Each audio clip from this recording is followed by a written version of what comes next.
Hello all, JT here. In today's Regen library, we'll be looking at the impacts of climate change in the Sahel region of Africa and explore how regenerative agriculture combined with indigenous knowledge along with ReFi and Web3 can help these local communities combat climate change. Simon Adaeze and Adaeze Okafor here for a ReFi community story.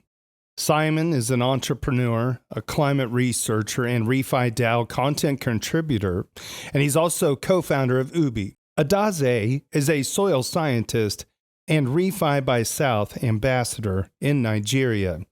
And with that, let's explore the Sahel.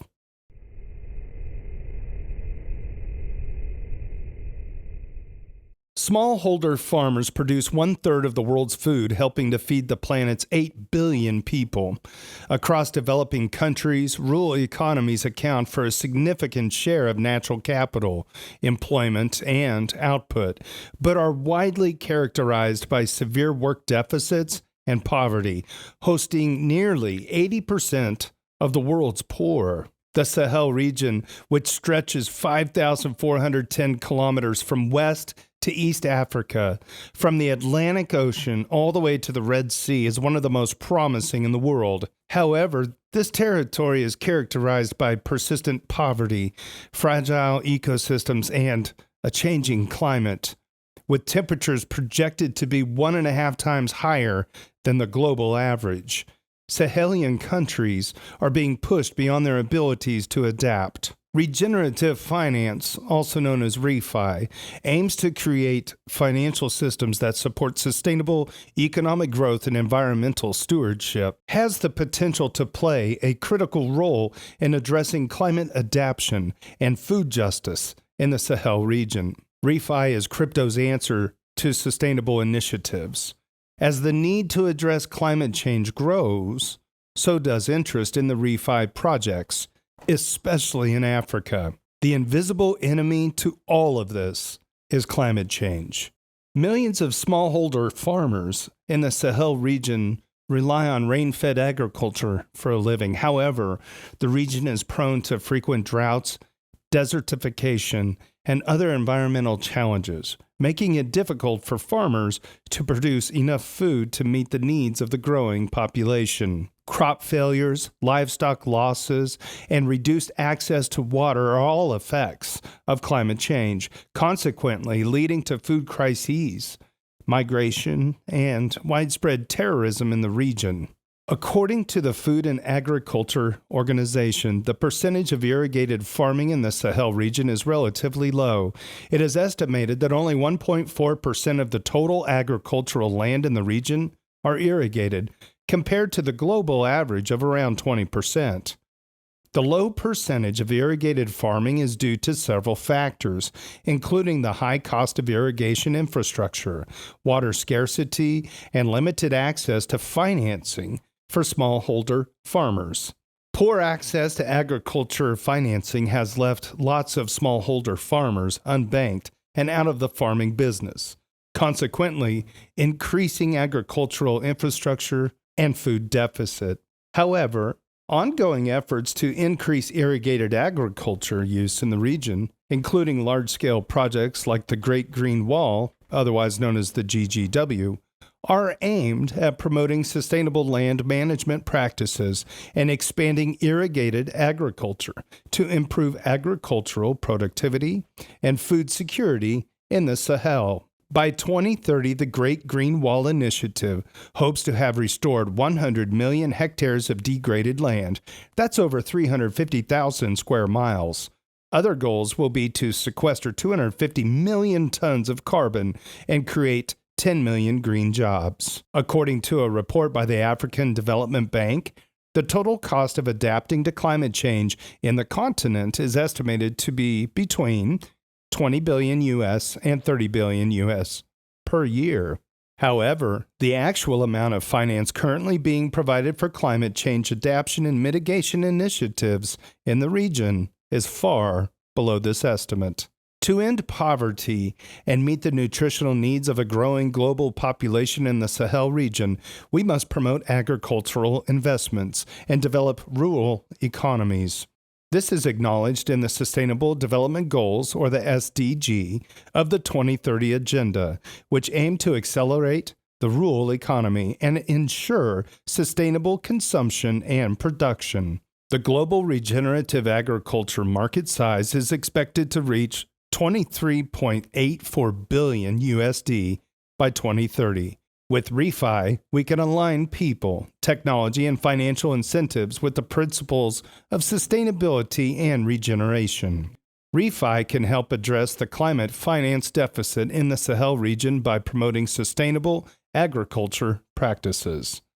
These practices include agroforestry, conservation agriculture, and other regenerative farming methods that promote soil health, reduce water usage, and increase crop yields.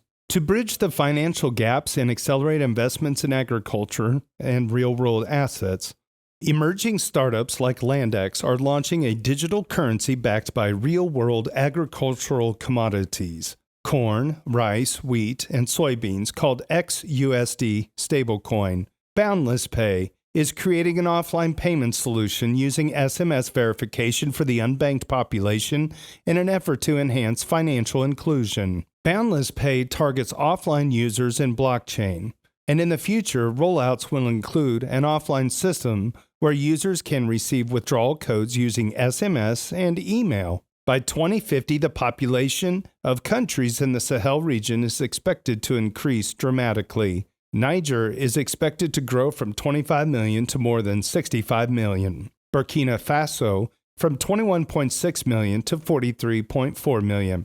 And Nigeria from 212 million to 401 million. Agriculture employs more than 90% of the Sahel's population, and the region is one of the world's most youthful, with approximately 64% of the population under the age of 25. Investing in regenerative agriculture can aid in the adaptation of local nomads and farmers to the effects of climate change. Policies and initiatives that promote food sovereignty or the right of people to determine their food systems can also help address the Sahel region's growing food crisis.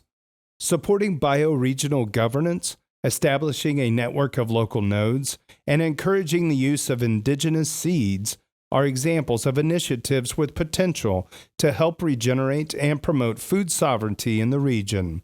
Indigenous farmers can also sponsor irrigation projects and regenerate the environment by leveraging the rapidly growing carbon market. Here are some examples of projects driving agricultural investments and sustainable land use in Africa. Soilless Farm Lab, enabling food security and green skills by integrating modern technologies in hydroponics and aeroponic greenhouse farming. Soilless Lab has trained over 13,000 African youths in climate-smart agriculture. House Africa, a property tech startup digitizing physical asset payments, land title allocation, and verification on the blockchain. Shamba Network, developing a decentralized ecological data oracle for smallholder farmers using digital. MRV.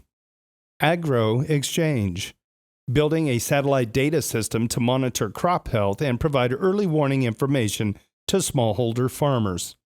Fallgates, an emerging rice brand with a 1,005-hectare farm in Kaduna and a 300 tons per day milling facility. Fallgates is the owner of Fall Rice and works closely with smallholder farmers to revolutionize rice farming, crop development, and seed processing in Nigeria. Ubi Africa, building a business-to-business digital distribution platform for farmers and emerging food producers in Africa. Key to all this is adapting indigenous knowledge. In addition to modern technologies and ReFi solutions, indigenous knowledge and inclusion is key. For centuries, Sahelian nomads have been using indigenous knowledge of the land and animal behavior to track herbs and predict weather patterns. For example, the old age Za technique was practiced in the Sahel, digging small pits in the soil to catch water and retain it in the root zone of crops. Combining traditional knowledge with modern technologies can provide a powerful tool for climate adaptation efforts in the Sahel. Stakeholders can make informed decisions about how to manage their land and identify which regenerative agriculture practices are most effective in the Sahel region by collecting data on soil health, crop yields, and other metrics. This can help to track progress over time and guide future efforts to improve land health and food security in the Sahel region. In summary, it is more than possible to restore the health of the land and enhance food security for the local population through a coordinated network of farmers and stakeholders who are educated and incentivized to this goal, and by utilizing technology, partnerships, data, and the emerging systems of regenerative finance. Although there are obstacles to putting this strategy into practice, let us approach these challenges with pragmatic optimism and invest in the power of collaboration and innovation to transform the Sahel into a thriving, sustainable ecosystem for generations to come. For more on ReFi Lagos writings, and including the one in this video, check out all the links in the description below. Follow us on Twitter at GreenPilledNet, and visit us at greenpilled.network. On behalf of GreenPill, my name is JT. Cheers and big hugs from Kansas City.